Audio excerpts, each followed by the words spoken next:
ये है सैमसंग का गैलेक्सी Z Fold 5 और इस फोन को ना पिछले 1 साल से यूज कर रहा हूँ ये चेक करने के लिए क्या इस फोन की जो ड्यूरेबिलिटी है क्या वाकई में काफी अच्छी है कि इसको लॉन्ग टर्म तक सस्टेन किया जा सकता है।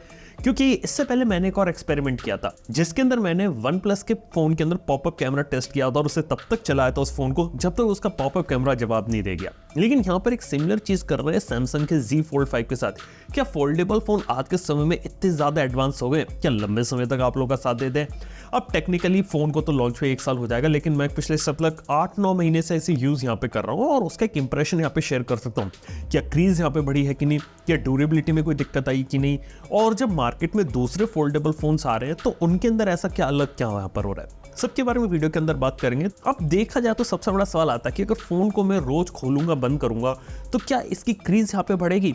यहाँ पर मैंने इसे काफी ज्यादा बंद किया और उसे खोला है। इसके बाद भी जो क्रीज है वो बिल्कुल वैसी की वैसी जो डे 1 पर थी। डे 1 पर भी इतनी क्रीज थी और अभी भी इतनी क्रीज है और इसे कितना भी खोल ले या बंद कर ले अभी भी चीज इतनी रहती है। ये एक चीज है जो मेरे को यहाँ पे अच्छी लगी और इसके साथ ही डिस्प्ले की जो क्वालिटी रहती है वो भी वैसी की वैसी, उसके अंदर कोई डिग्रेडेशन नहीं हुआ। हालांकि मैं ये बोलना चाहूंगा कि हाँ क्रीज यहाँ पे विजिबल रहती है, इसे यहाँ पे आप नोटिस कर सकते हैं अगर आप ध्यान दें। अगर आप यहाँ पे काम करेंगे वीडियो वगैरह देखेंगे तो ऑटोमेटिकली ये चीज के ऊपर ध्यान नहीं जाएगा। अगली इंपॉर्टेंट चीज है कि यहाँ पर जो स्मार्टफोन रहता है आपका फोल्डेबल उसके अंदर जो हिंज की क्वालिटी रहती है वो काफी ज्यादा रहती है क्योंकि मार्केट में यहाँ पे दूसरे फोल्डेबल फोन्स भी आए हैं और काफी सारे फोल्डेबल फोन पतले होते हैं, हल्के होते हैं और इवन ये भी क्लेम करते हैं कि वो विजिबल क्रीज नहीं देंगे लेकिन वाकई में उनके अंदर क्रीज होती है जहां पे अगर आप बीच में अगर उसे छुएंगे तो उस चीज को यहाँ पे आप फील कर सकते हैं।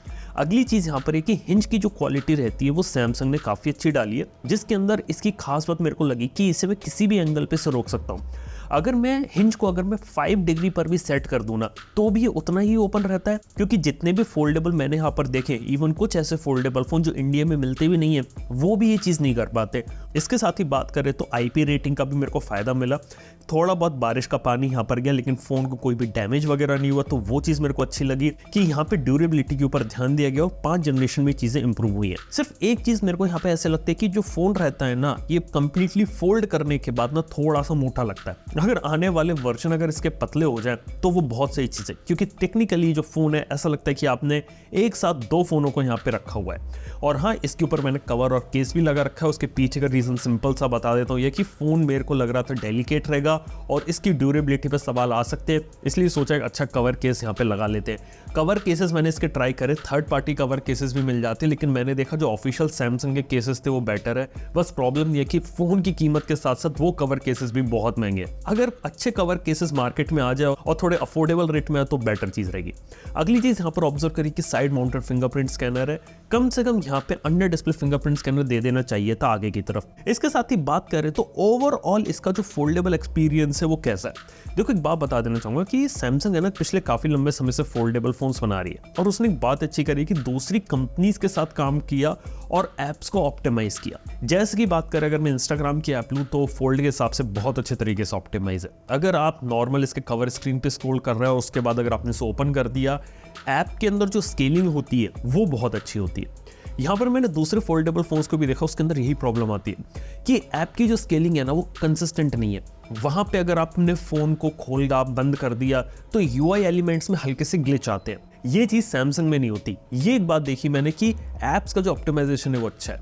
इसके साथ अगली चीज देखिए इसका जो फ्लैक्स मोड रहता है जिसके अंदर आप किसी भी एंगल पे इसको खोले, टेक्निकली 75 डिग्री से 115 डिग्री तक, जिसके अंदर ये रहता है कि आपकी जो एप्लीकेशन होती है ना वो 2 हाफ में हो जाती है। यानी कि अगर मैं YouTube देख रहा हूँ तो ऊपर वाले हाफ में मेरा वीडियो चलता रहेगा, नीचे मेरे पास जो कंट्रोल्स होंगे वो आ जाएंगे कि वीडियो को पॉज कर सकता हूँ, प्ले कर सकता हूँ, रिवाइंड कर सकता हूँ। ये फीचर मुझे बहुत अच्छा लगा कि अगर आप कहीं जा रहे हो, ट्रैवल कर रहे हो तो आपको कंटेंट इस तरीके से एंजॉय करना है वो है। और कुल मिला के एक मिनी लैपटॉप रहता है ना, बिल्कुल वैसा फील देता है यहाँ पे। इसके साथ ही फोल्डेबल के अंदर देखा जाए तो यहाँ पे मल्टीटास्किंग के ऑप्शंस अच्छे हैं। इसके साथ ही S Pen का भी इंटीग्रेशन किया है लेकिन S Pen आपको फोल्ड 5 के अंदर अलग से खरीदना पड़ेगा और मेरे को लगता नहीं कि कभी भी सैमसंग S Pen के अंदर फोल्डेबल तो इंटीग्रेट करेगी। और तो और यहाँ पर मैंने S24 Ultra का S Pen भी इस पर ट्राई किया, वो काम नहीं करता। फोल्ड के लिए S Pen अलग से आता है, ये आपको अलग से लेना पड़ेगा। मेरे पास वो है नहीं, मैंने वो खरीदा नहीं यहाँ पे। इसके साथ अगली चीज़ यहाँ पर होती है कि इसके अंदर जो इनर डिस्प्ले रहता है वो कैसा है। इनर डिस्प्ले की क्वालिटी काफ़ी सही है और अल्ट्रा थिन ग्लास की प्रोटेक्शन है। हालांकि एक प्री अप्लाइड स्क्रीन प्रोटेक्टर आपको देखने को मिलता है, उसको मैंने यहाँ पर हटाया नहीं, लेकिन एक प्रॉब्लम देखिए कि उस पर फिंगरप्रिंट बहुत जल्दी आते हैं इनर डिस्प्ले पे, तो वो साफ करना पड़ता है। लेकिन इनर डिस्प्ले ग्लास मेरे को सही लगा यहाँ पे, और जो प्रोटेक्शन है वो। अगली चीज़ अच्छी थी कि ये जो फोल्ड रहता है ना, फोल्ड होने के बाद इसके बीच में कोई भी गैप नहीं रहता। ये एक चीज अच्छी है क्योंकि इससे पहले वाले वर्जन में हल्का सा गैप रह जाता था। सामने की तरफ जो डिस्प्ले बड़ा तो देखने को मिलता है, बाहर के डिस्प्ले का साइज है 6.2 इंच का। कॉम्पैक्ट फोन की याद दिलाता है कि पतले से हल्के से फोन की यहाँ पर आप यूज कर सकते हैं, और एक हाथ से छोटे मोटी नोटिफिकेशन चेक करना है तो कर सकते हैं। लेकिन टाइपिंग करते समय जो कीबोर्ड होता है वो काफी ज्यादा नैरो हो जाता है, और ज्यादातर काम अगर आपको सिर्फ स्क्रॉलिंग वगैरह करनी है सोशल मीडिया ऐप से वो आप कर सकते हैं, लेकिन ज्यादातर जब काम करना पड़ता है ना तो फोन को ना आपको ऐसे ओपन करना पड़ता है। फोल्डेबल फोन्स होते हैं ना, ये आमतौर पे जो उसका कंसेप्ट यहाँ पे जो क्रिएट किया है, स्पेशली फोल्ड का, मैं फ्लिप की बात नहीं कर रहा, ये क्रिएट किया गया है पावर यूजर्स के लिए, कॉर्पोरेट यूजर्स के लिए। बेसिकली फोल्ड जो बिकता है, जो सैमसंग का फोल्ड बिकता है, बेसिकली कॉर्पोरेट्स में ज्यादा बिकता है, जहाँ पे बड़ी बड़ी जो कंपनीज होती है बल्क में सैमसंग से फोन खरीदती है और अपने एम्प्लॉयज में डिस्ट्रीब्यूट करती है, जिस कारण से जो मेजोरिटी सेल्स होती है सैमसंग वहां से ड्राइव करता है। ये एक चीज है जो सैमसंग ने एक नीश यहाँ पे पकड़ रखा है। यही चीज आगे चल के भी वो कंटिन्यू करेंगे। आम यूजर के लिए फोल्डेबल का जो एक्सपीरियंस होता है वो बहुत ही ज्यादा अल्ट्रा प्रीमियम है। इस टाइप का जो यूजर बेस रहता है ना बहुत ही ज्यादा यूनिक है। आमतौर पे लोग जो रहते हैं वो इस टाइप के फोन्स खरीदते भी नहीं है, बहुत ही लिमिटेड सेट होता है यूजर का। कोई अगर एंथुजियास्ट होगा ना वही जाके इस फोन्स को यहाँ पर लेता है। इसके अलावा बाकी सारी कंपनीज भी एग्जिस्ट करती है फोल्डेबल के अंदर, लेकिन वो भी आज के समय में कहीं ना कहीं अपने फोल्डेबल फोन को बेचने में स्ट्रगल कर रही है, क्योंकि एक बात है कि कीमत यहाँ पे ज्यादा रहती है। इसीलिए उनको अफोर्डेबल बनाने के लिए यहाँ पे आपको फ्लिप फोन्स देखने को मिलते हैं, ताकि कीमत भी कम हो जाए, टेक्नोलॉजी का एक्सपीरियंस सस्ते में दे सके। तो वो भी एक अलग कैटेगरी होती है। इससे समझ में आ जाता है कि एग्जैक्टली जो फोल्डेबल फोन्स बने वो किसके लिए, वो जो आमतौर पे जो लोग रहते हैं उनके लिए नहीं है। इवन मैं जानता हूँ काफी सारे जो इस वीडियो को देख भी रहे होंगे वो भी फोल्डेबल को खरीदने में इंटरेस्टेड नहीं होंगे, क्योंकि ज्यादातर लोकली फोन अभी नहीं बना। लेकिन अगर आने वाले समय में अगर फोल्डेबल को एक्सपीरियंस को अगर अफोर्डेबल रेट में अगर आता है तो शायद काफी सारे मेन स्ट्रीम यूजर है वो यहाँ पे जाना पसंद करें। खैर बात करते कि जो 5 जनरेशन में सैमसंग ने इंप्रूवमेंट लाए वो काफी सारे, लेकिन अभी भी देखा जाए तो कुछ जगह ऐसी है जहां पे और ज्यादा इंप्रूवमेंट हो सकता है। जैसे कि बताऊं कैमरास के अंदर, कैमरास इसके अंदर आपको 50 MP का मेन कैमरा, 12 MP का अल्ट्रा वाइड और 10 MP का टेलीफोटो है, जिसके अंदर आपको 3x ऑप्टिकल जूम है। ये वही कैमरा सेटअप है जो आपको एक्जैक्ट इन गैलेक्सी S23 में मिलता है और S24 में मिलता है। अल्ट्रा लेवल का कैमरा अगर इस फोन के अंदर डाल दे तो वो काफी अच्छा है। हालांकि नॉर्मली अगर आप देखेंगे तो फोन अच्छी फोटोग्राफ ले सकता है, उसमें ऐसी कोई प्रॉब्लम नहीं आने वाली। इवन लो लाइट हर जगह बहुत अच्छा काम करता है, लेकिन फिर भी जो अल्ट्रा लेवल का कैमरा है वो थोड़ा सा यहाँ से मिसिंग है। अगली चीज जो मेरे को यहाँ पे थोड़ी सी यूनिक लगती है वो दिखती है अंडर डिस्प्ले सेल्फी कैमरा। आज भी देखा तो अंडर डिस्प्ले सेल्फी कैमरा ज्यादा फोन्स में आता नहीं है। आपको ये फोन यहाँ पे अंडर डिस्प्ले सेल्फी कैमरा निकाल कर देता है, जो बहुत अच्छी चीज है।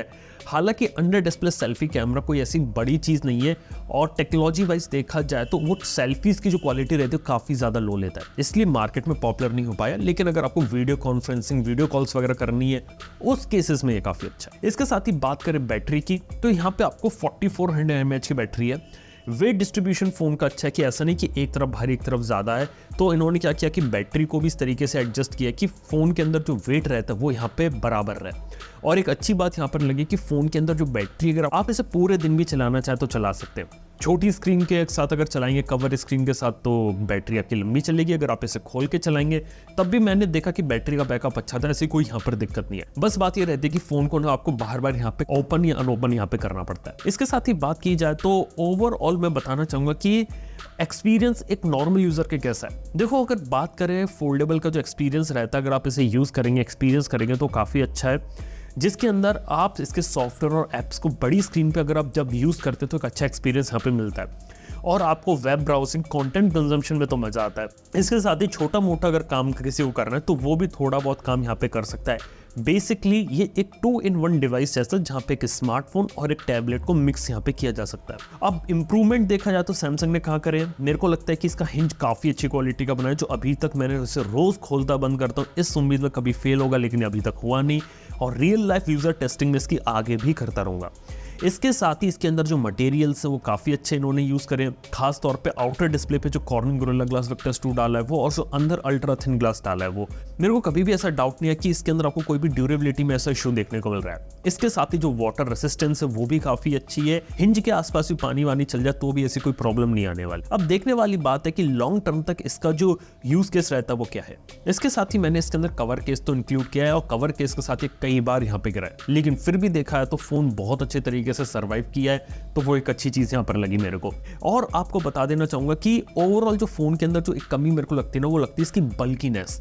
अगर आने वाले वर्जन अगर फोल्ड 6 इससे पतला हो जाए, स्लिम हो जाए ना, तो बहुत अच्छा लगेगा। क्योंकि लिटरली बताऊं, ऐसा लगता है जब इस फोन को पॉकेट में आप कैरी करते हो तो लगता है कि आपने एक नहीं 2 फोन ले रखे हैं, और कवर केस लगा के तो ये और मोटा हो जाता है। तो वो एक चीज़ है जिसको यहाँ पे और इंप्रूव किया जा सकता है। अब परफॉर्मेंस वगैरह में बात करें तो स्नैपड्रैगन 8 Gen 2 है, 5G का अच्छा सपोर्ट है, उसमें मेरे को ऐसी कोई प्रॉब्लम वगैरह नहीं लगी।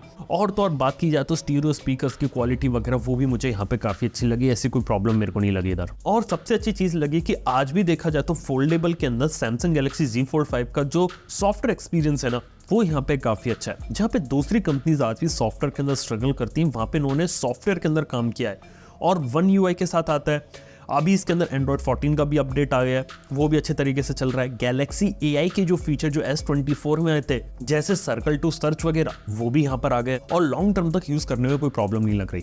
अगर इस फोन को सॉफ्टवेयर अपडेट वगैरह मिलते रहे तो डेफिनेटली फोन लॉन्ग टर्म तक यूज किया जा सकता है, और तभी एग्जैक्टली में पता चलेगा कि एग्जैक्टली फोन का जो हार्डवेयर है वो कितना ड्यूरेबल है, कितने लंबे समय तक साथ देता है। क्योंकि ऑलरेडी आज भी देखा जाए तो काफी लोगों के जो पहले फोल्डेबल वन थे, सैमसंग ने जो पहला सैमसंग फोल्ड 1 निकाला था, वो भी आज यहाँ पे चल रहा है। तो देखने वाली बात हो कि ये फोन जो रहता है फोल्ड का, वो यहाँ पे कितना लंबा चलता है, कब तक यहाँ पे सर्वाइव कर लेता है। तो ओवरऑल प्रोज एंड कॉन्स में बता देना चाहूंगा। देखा जाए तो फोल्डेबल काफी अच्छा लगा, हिंज वगैरह की क्वालिटी अच्छी है, परफॉर्मेंस अच्छी है, कैमरास ठीक है लेकिन और बेटर हो सकते थे, और एस पेन वगैरह का सपोर्ट आता है, और डिजाइन और ड्यूरेबिलिटी है। प्रॉब्लम मेरे को लगती है कि हाँ, आज भी जो क्रीज है वो आंखों से देखी जा सकती है। अगर क्रीज यहाँ पे कम करे तो वो एक चीज होगी, इसके साथ ही इस फोन को पतला करे वो एक चीज होगी, under display fingerprint scanner include किया जा सकता है। इसके साथ ही बात है कि जो फोल्डेबल फोन है सबके लिए नहीं होते, बहुत ही ज्यादा नीश ऑडियंस है, और आज भी 5% से कम ऑडियंस है जो यहाँ पे इस फोन का एग्जैक्टली में परचेस करती है। और जिसको परचेस करना होता है ना फोल्डेबल एक्सपीरियंस, वो लोग ज्यादातर यहाँ पे रिव्यूज वगैरह देखते नहीं है। आज के समय में जो फोल्ड है वो किसी भी ब्रांड के लिए प्रीमियम पोजीशनिंग बन के रह गया, ये दिखाने के लिए कि हम भी एक अल्ट्रा प्रीमियम ब्रांड है, अल्ट्रा प्रीमियम कैटेगरी का प्रोडक्ट हम भी बना सकते हैं। चाहे मैं बात करूं OnePlus की, सेम OnePlus ओपन के साथ ये किया, कितना बिका, कितना मार्केट में दिखता है पता नहीं, लेकिन अपने आप को एज अ ब्रांड उन्होंने प्रीमियम एस्टैब्लिश किया। इसलिए दूसरी सारी कंपनीज ये दिखाने के लिए हम एक प्रीमियम ब्रांड है अपने फोल्डेबल्स को यहाँ पे निकालते हैं। तो यार ये एक चीज होती है कहानी फोल्डेबल की। अभी तो इसे मैं यूज कर रहा हूँ, अगर आगे चल के कुछ भी अगर चीज होती है तो बिल्कुल आप लोग को अपडेट करेंगे कि कब तक इसका जो फोल्डेबल एक्सपीरियंस है वो अच्छे तरीके से चल रहा है। और अभी तो 1 ईयर एक्सपीरियंस है, सोच रहा हूँ इसको 2 ईयर एक्सपीरियंस भी करके देखा, फिर आपको बताएं कि कहानी फोल्डेबल फोन और एक हिंज की लॉन्ग टर्म तक कब तक रखी जा सकती है। बाय द वे, वीडियो अगर आप लोगों को पसंद आया ना तो प्लीज लाइक कीजिए, चैनल को सब्सक्राइब कीजिए। थैंक यू बने रहने के लिए। मैं आप सुन नेक्स्ट वन के अंदर। Good bye.